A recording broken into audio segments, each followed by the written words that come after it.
بسم الله الرحمن الرحيم نحمده ونصلي على رسوله الكريم أما بعد السلام عليكم ورحمة الله وبركاته. So we're continuing on this section. We're looking at the people who hold the position that it's the mujib al-amr is ibaha. Ibaha, you can say, is permission. Yeah. So there are people who hold, of course, this position, and here Imam al-Sarakhsi engages in a refutation of the view of that view. The commands only imply permissibility rather than obligations. I'm just going to explain this for you, and we'll go into just to remind ourselves, because we had another lesson. Obviously, we talked about this. Some scholars argue that since Allah, God, is wise, is a wise lawgiver, He would not command something that's evil. The command must at least then imply permission and moral goodness, even if not obligation. This is sort of the reason that they give, right? That because God is wise and He would never command us to do evil, therefore the command must at least at the basic level imply permission and a form of moral goodness, even if not obligation. And so the counter argument Imam Sarakhsi will present here is three things really.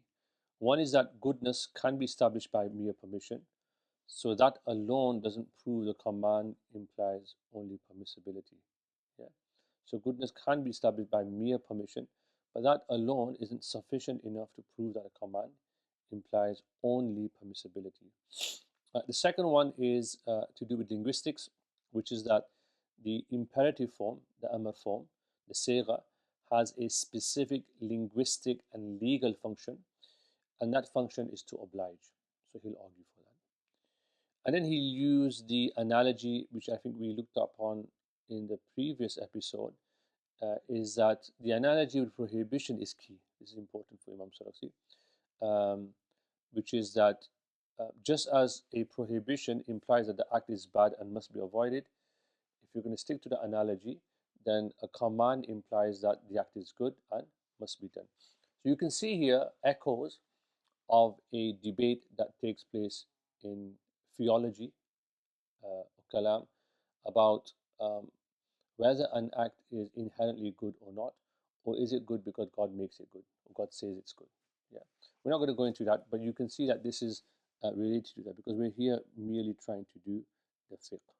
So those who say وَأَمَّا الَّذِينَ قَالُوا مُوجِبُهُ الْإِبَاحَةِ, that they say it's ibaha, that the entailment of an unrestricted command is permission. Consider ambiguity. Yeah? So for them, there's a sort of ambiguity with all of this. And they base this on the premises of possibility, what's called ihtimal.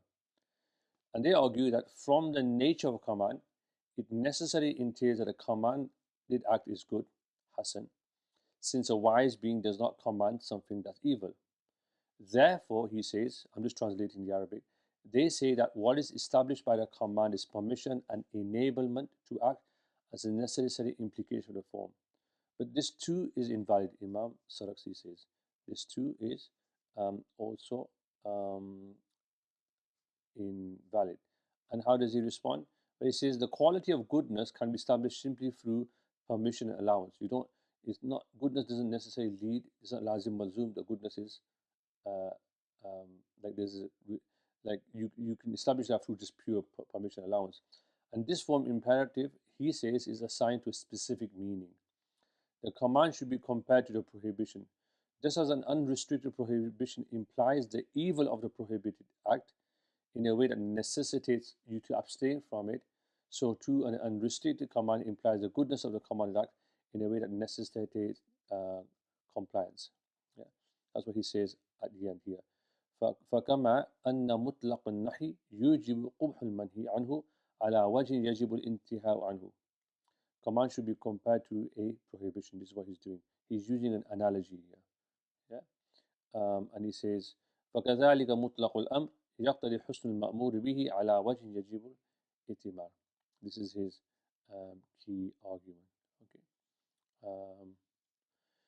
this is like a theological premise, not an argument. So if you do mantiq, you'll know what premise is, which we'll discuss later on, where we assume that a wise, knowledgeable lawgiver, God, will prohibit those things that are bad, just like a wise lawgiver will command that which is good.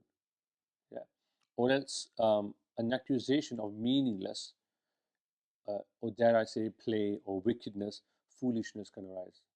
Like you could say, well, God is playing with us if there's no inherent um, like wisdom behind it. Yeah. Like if you think about just to bring it out to our level, even parents, they're not perfect in knowledge and wisdom, but we assume that when they tell you to do something or they tell you not to do something, they say, "Beta, we're not gonna, do this." We assume that there's some goodness or evilness in their eyes. Can you see? Yeah. So it goes back to this idea that the divine speaker, who's Hakim, who's all wise, who's all knowledgeable, Alim, has meaningful speech. Yeah.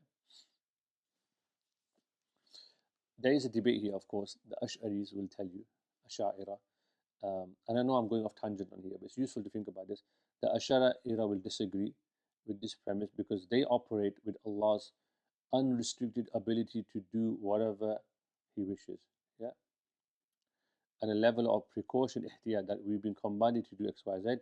We do not want to assume anything more than what's beyond the command. But for the Maturidis, they kind of like say, well, no, there's God will tell us, clearly He will tell us something that's in our benefit, and clearly He will tell us to stay away from something that's for our benefit. Yeah. My charitable reading of the Ash'ari position is that this was born out of a harsh stance that against the Mu'tazilah. So they were responding to the Mu'tazilah because they went to the other extreme. Yeah. And so they want to remove any external restriction of Allah. This is actually quite unique Hanafi premise. So in Usul al-Fiqh, you do see kalam coming in. You do see theological reflections coming in. Okay. So qiyas is part of law because for the Hanafis, as you know in Darul Uloom and with my own studies, that the law must be sensible and wise. We work on these principles. It's not just abath. It's not just like you just do it. Yeah. And you don't have to imagine like a theoretical, almost not so kind God. Yeah, because God Himself has told us that He's kind. So we don't need to resort to like stupid arguments like if Allah wants to throw believers into hell, He can do that. We don't need to do. We know Allah has told us in the Quran. So we find Hanafis and Ḥanbalīs in sort of like in a good relationship here. Because what they do is they explain the text or religion of the Quran through the lens of the sifat and the asma of Allah. Yeah. Which is very similar. The Hanafis and Hanabila they share something here. And Ibn Taymiyyah and Ibn Arabi share something here as well. But we won't go into that for now. Okay. You can contradistinction to this is the Mu'tazili position,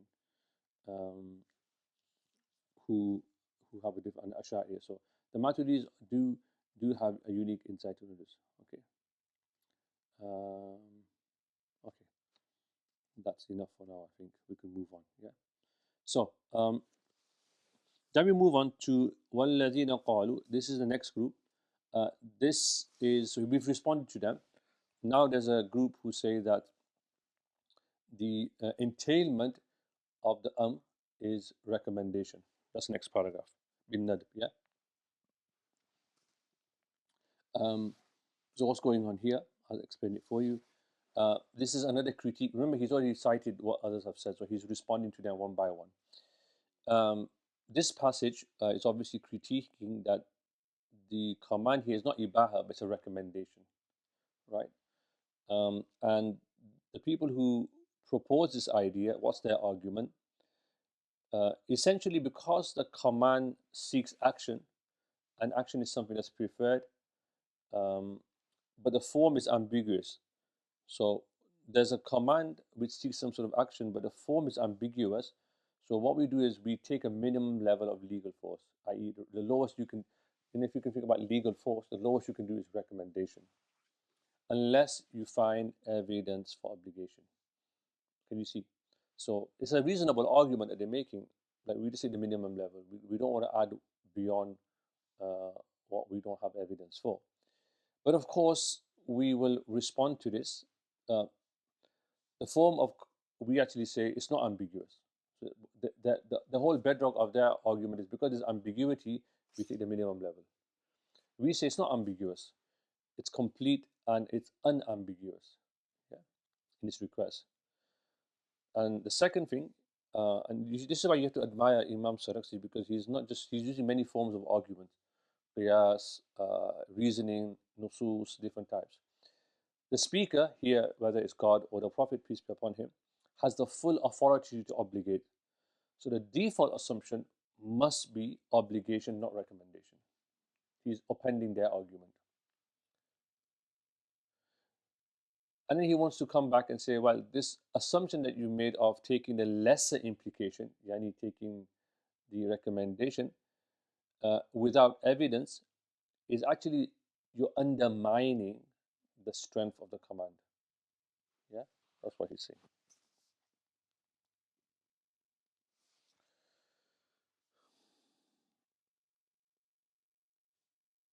So if you read the text here, والذين قالوا بالنبي ذهبوا إلى أن الأمر لطلب الأمر به من المخاطب وذلك يرجح جانب الإقدام عليه ضرورة وهذا الترجيح يكون بالإلزام وقد يكون بالندب. It can either be one or two. We take the أقل الأمرين. Why? لأنه المتيقن به حتى يقوم الدليل على الزيادة. Because this is the lesser of the two. وهذا ضعيف. He says this is like a weak form of because they say basically they're saying let's go recommendation because we're not sure, right? There's ambiguity, but we know for sure that the least will be a recommendation. Yeah? Whereas it's kind of like saying recommendation we're sure about, necessity we're not sure about, so we'll go with what we know. Yeah. So that's what they're doing there, if you like. وهذا ضعيف. This is weak as well. Why? Because a command by so these are the three arguments that he responds. It's in these two lines here. فإن الأمر لما كان لطلب المأمور به اقتضى مطلقه الكامل من الطلب. Like Allah's expecting from you a high degree of like ikmal of that command. Yeah. من الطلب. If somebody says you do something, it should be understood as the maximum level, ikmal, the strongest level of it. Yeah. Because there's no qusur in the sigha, in the actual form of it. That's what he's saying.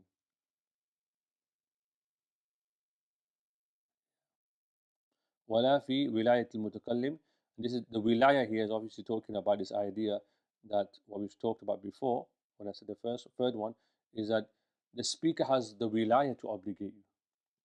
He has, I think I used the word in class, sovereignty. Yeah, they have the power to do that. So you can see he's in that one line, he's using a number of arguments, but he's keeping it very succinct. You read it carefully. فإنه مفترض الطاعة بملك الإلزام, because he owns, he has, it's like obedience is obligatory, because who is the one that's commanding you? It's God and His Prophet, peace be upon him. Yeah, is that okay? So we can say, والذين قالوا ثم إما يكون okay. So we can just kind of take a rest here and say that the unrestricted form of command inherently entails obligation, as affirmed by linguistic, customary, and rational evidence. He's used three forms of argument. This is why Usul is fascinating, because you can get to understand how to debate. You don't just stick to nusus. You use nusus, you reason, and you also look at linguistics. This is why I think I've said in class many times you need to learn the language really, really, really well, yeah? Or teach it. And he brings in, you can bring in nusus from the Quran. Allah subhanahu wa ta'ala says in verse number 36, chapter 33, it's not for a believer, man or woman, when Allah and His Messenger have decreed a matter that they should have any choice in their decision. So the negation of the choice affirms the entailment of a command as obligation. Yeah. Or when Allah subhanahu wa ta'ala says in the Quran, verse number 12, chapter number 7, what prevented you from prostrating to me when I commanded you? There's a blame for non-compliance. So this affirms that there's a obligation that entails from a command. Okay. Okay.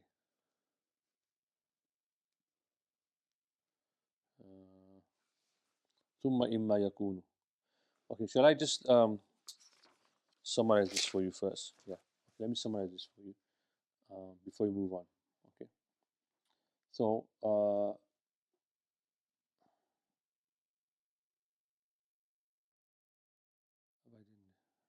yeah. So what we're going to look at now, I think, is that if I've covered this already, if I'm repeating myself, tell me, okay? This text now what we're looking at, it addresses the meaning and implications of the command. Someone told me to translate as imperative. Let's use imperative. Okay, it doesn't matter. Especially when it's unrestricted or follow a prohibition. So the majority of view is commands are generally understood to mean obligation unless there is clear evidence to indicate otherwise. We've already established that. If a command can mean obligation and recommendation, the default we will say is obligation because it includes the recommendation. Can you see? It includes a recommendation and more. Okay. And then what he will do is there will be a refutation of figurative interpretations. So it's incorrect, he says, to say that a command or an imperative literally means recommendation and only figuratively means obligation. And he says that it actually leads to absurd conclusions, like saying Allah didn't command acts like faith or prayer. Like it could lead to absurd conclusion. And the form of a command, he says, is naturally linked to obligation in its pure sense. Okay, what's the evidence from the Quran? So I've given you the verse already, 2 verses already. Chapter 33, verse 36, when Allah says, not for believing man or woman, when Allah is messenger decree a matter, to have any choice in that one. This negates choice, affirming that commands entail an obligation. So lazim malzum. And then obviously another verse, number 12, chapter 7 from the Quran. What prevented you from prostrating when I commanded you? So there's a blame after it. And then he also will argue that beyond the Quran, even from custom, in everyday language, failing to follow a command results in blame. Yeah. So that also indicates like there's a form of obligation here. What about command after prohibition? Command that comes after prohibition. So the majority view is that when you have an imperative or a command following a prohibition, it also implies obligation unless specific evidence shows otherwise. So we'll go for some examples. Some Shafi'i scholars argue that such commands only mean permission because they remove the earlier prohibition. So they kind of like lighten it. There's a refutation of this view by the Shafi'is. So the permissibility of actions like hunting or trade after a prohibition is established by general permissive verses, not from the form of the command itself. We'll come across this inshallah. So the form of a command remains primarily for seeking compliance and implies obligation, not mere permission. Of course, we need strong. Imam Sarakhsi finishes on a strong note always, as you know. So even when he's responding, he'll still bring more arguments to strengthen. So why is obligation the strongest interpretation? Commands inherently demand compliance in the most emphatic way, as shown in the Quran. And he say is ijma, and he'll also say, if you think about it, it makes sense as well. And the thing with commands is, even in Nahu, they're transitive. I don't know the word in Arabic. They have to have a object, muta'addi. Yeah, like, if I tell you to do something, it only makes sense if it's muta'addi, if it's transitive. Yeah. This stuff, it all comes back to me now when I get older, that grammar is so important. It ties into like so many other conversations. So commands are transitive and they're muta'addi And it only really makes sense in the most complete sense, if you just think about it, if compliance occurs. Yeah. Just like breaking implies something is broken. You understand? Like an amr is really an amr when it's obligating something upon you. Yeah. So this is like, this is why language is so powerful. You understand language. So the conclusion will be that the default understanding of a command is obligation, unless evidence provides otherwise. And if you have a command after a prohibition, it also entails obligation. That's the crux of the matter. As lifting a prohibition is a necessary consequence of issuing a new command. Like you would only give a command. Um, the command would only come about if there was a prohibition before it, in some ways, to lift it. Yeah. And any view, he finally argues, that weakens the binding nature of command, undermines the precaution and clarity in Islamic law. So we'll come across this one. Okay.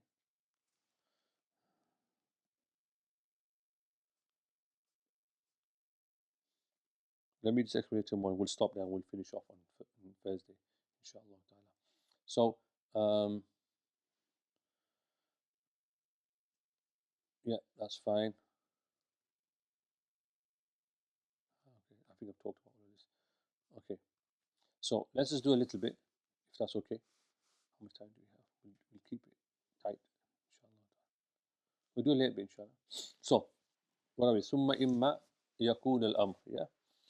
ثم إن. So, here, this section here, till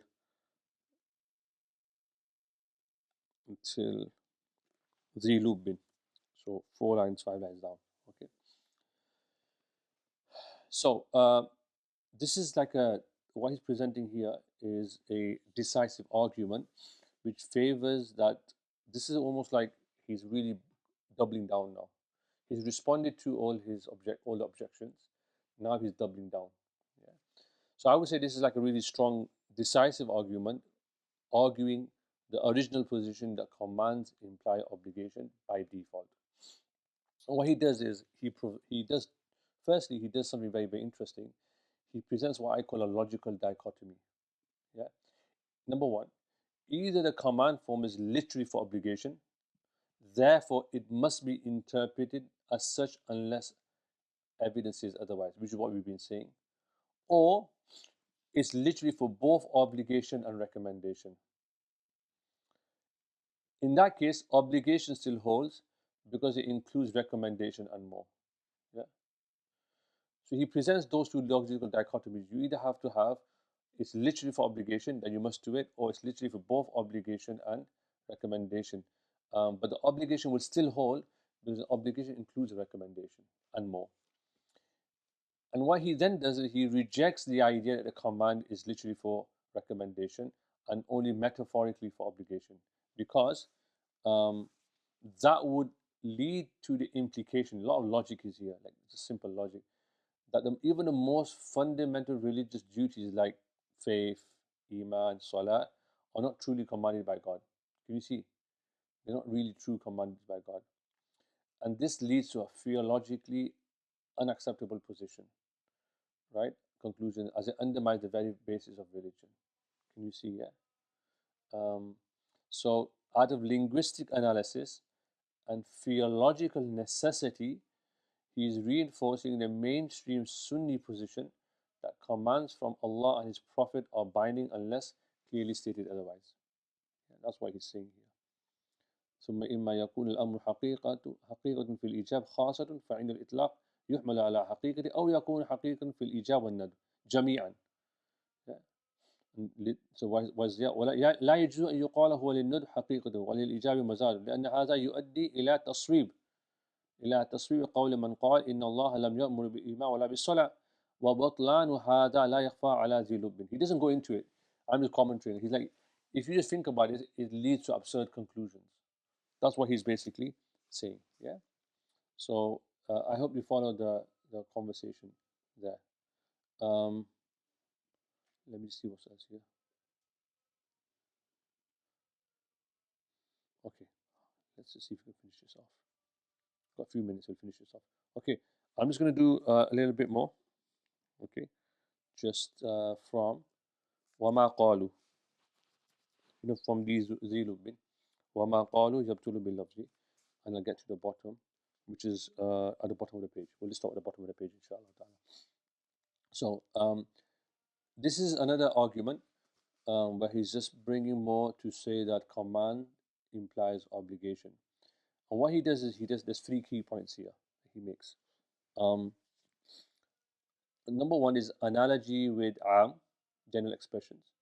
Number 2 is the precautionary principle, we call ihtiyat. And number 3 is moral and legal consequences. I've just listed them for you because you see the beauty of the argument here. Yeah, because in this passage, that's what he's doing. So, number 1, the analogy with general expressions. Just as general terms are interpreted broadly, i.e., for example, 3 or more includes all numbers above 3, the sighatul amr, should be interpreted to carry its full weight, not a minimum. Yeah. So this is what he's going to argue in the text itself. Then he has the precautionary principle, ihtiyat. So this is not linguistic. So the first one is like a linguistic one. The second one is more, but it's linguistic and a legal one. The second one is more kind of usuli point. If there is doubt whether command implies obligation or recommendation, erring on the side of obligation is safer. Why? He even gives you a reason. This is because neglecting an obligation incurs sin, while neglecting a recommendation does not. So it gives you usuli training that you look at the consequences of something, right? Like the hukam can also be understood in terms of the consequences that it might have, and you get an understanding of how strong it is. Something that's, I don't want to give an example to belittle it, but something that's like optional, you don't get sin for not doing it, but for something as a amr, you get sin for it, and that's also known in nusus. The first one is the third one is the moral and legal consequences, because the stakes are higher with the obligation. So you have to interpret them by default as obligation, and that's more cautious and more protective of religious duty. Yeah, very quickly. Let's go through it. So this is what he's saying. وَمَا قَالُوا يَبْتُلُوا بِلَفْظِ الْعَامِ. That's the first argument. Can you see in the text? Yeah. وَمَا قَالُوا يَبْتُلُوا بِلَفْظِ الْعَامِ فإنه يتناول الثلاثة فما فوق ذلك ثم عند الإطلاق لا يحمل على المتيقن وهو الأقل وإنما, because عام can refer to a minimum of 3 people, but we never understand men to refer to only 3 because that is what we're certain of. Yeah. وإنما يحمل على الجنس لتكثير الفائدة به. So this is جنس وكذا صيغة الأمر. ولم يكن في القول ما قالوا إلا ترك الأخذ بالاحتياج لكان ذا كافٍ في وجوب المسير ما قلنا فإن المندوب بفعله يستحق الثواب ولا يستحق بترك العقاب. This is the second one. Yeah. والواجب يستحق بفعله الثواب ويستحق بتركه العقاب. فالقول بأن مقتضى مطلق الأمر الإيجاب وفي معنى الاحتياج من كل وجه أولى.